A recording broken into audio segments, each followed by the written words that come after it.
মোদির সফরের আগে পোস্টার বিতর্ক। জাতীয় সড়কের ধারে মোদি বিরোধী পোস্টারে মোদির উদ্দেশ্যে গো ব্যাক বার্তা। মতুয়াদের নাগরিকত্ব হরণের অভিযোগ পোস্টারে।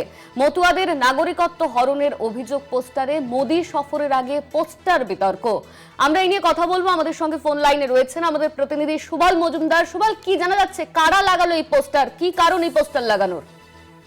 দেখো, তুমি জানো যে এই যে এশিয়ার যে চলছে সেখানে কিন্তু সুপ্রিম কোর্ট একটি নির্দেশ করেছে যেখানে যে যারা সিএতে আবেদন করবে তারাই যে নাগরিকত্ব ভোটাধিকার পাবেন তা কিন্তু নয়।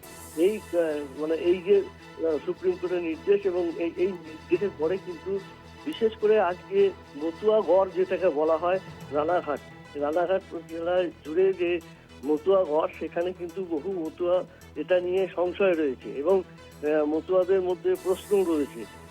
এইরকম একটি আবহে আজ যে পরিবর্তন সংকল্প যাত্রা যে সভা রয়েছে তাহিরপুরের নেতাজি পার্কে, এবং সেখানে তার কিন্তু আরো বেশ কিছু সরকারি কর্মসূচি রয়েছে যেগুলো তিনি উদ্বোধন করবেন।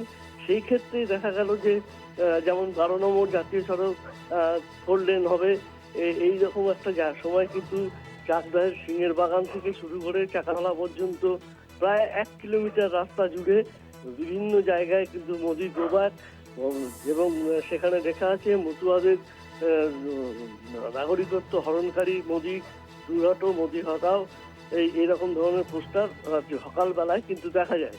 তারপরে কিন্তু যেটা জানা যাচ্ছে যে সেখান থেকে কোনো নেতারা যারা বিজেপি তারা যখন ওখান দিয়ে যায় এই পোস্টার দেখে এবং সেগুলো কিন্তু ইতিমধ্যে সরিয়ে দেওয়া হয়েছে। প্রশ্নই উঠছে যে মোদির সভার আগে এটা পোস্টারটা কারা লাগালো, এ নিয়ে কিন্তু প্রশ্ন রয়েছে এবং এলাকায় যথেষ্ট চাঞ্চল্য রয়েছে। ধন্যবাদ তোমার সুবল। আমাদের সঙ্গে ফোন লাইনে ছিলেন আমাদের প্রতিনিধি সুবল মজুমদার।